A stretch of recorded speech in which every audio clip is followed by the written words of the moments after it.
Суреті бар киіммен намаз оқуға болады ма? Ғұламалар жанды нәрсенің суреті бар киіммен намаз оқуды мәкрух дейді. Айша анамыз, оған Алла разы болсын, жеткен хадисте былай делінеді. Пайғамбарымыз оған Алланың салауаты мен сәлемі болсын, белгісі бар көйлекпен намаз оқып, оған көзі түсіп кетеді. Намазын аяқтағаннан кейін бұл көйлекті Әбу Жахимге алып барыңдар да, оның орнына бейнесі жоқ қарапайым көйлекті алып келіңдер, өйткені бұл мені намаздан тосып қоя жаздады деген. Ал тағы бір риуаятта, намаз оқып тұрып көйлектің белгілеріне көзім түсіп кетті. Бұл менің намазыма кедергі бола ма деп қорқамын деген. Әйгілі имам Мулла Нуриддин Али ибн Судан, имам Убайдулла ибн Масғудтың Ән-Нухая атты еңбегіне жазған Фатху Бабил Ғиная атты түсіндірмесінде намаздың махруктері жайлы айтып келіп былай дейді.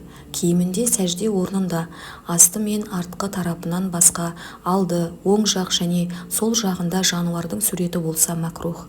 Егер жануардың суреті көзге көрінер-көрінбес өте кішкентай немесе басы жойылған болса, макрух емес.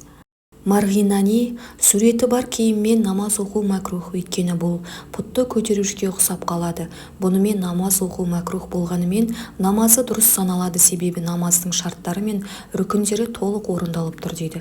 Сондықтан суреті немесе жазуы бар киіммен намаз оқымаған дұрыс. Оқылып қойған жағдайда намазы дұрыс саналады. Ал суреті бар киімнің үстінен басқа бір түсті киім киіп намаз оқудың оқасы жоқ делінген.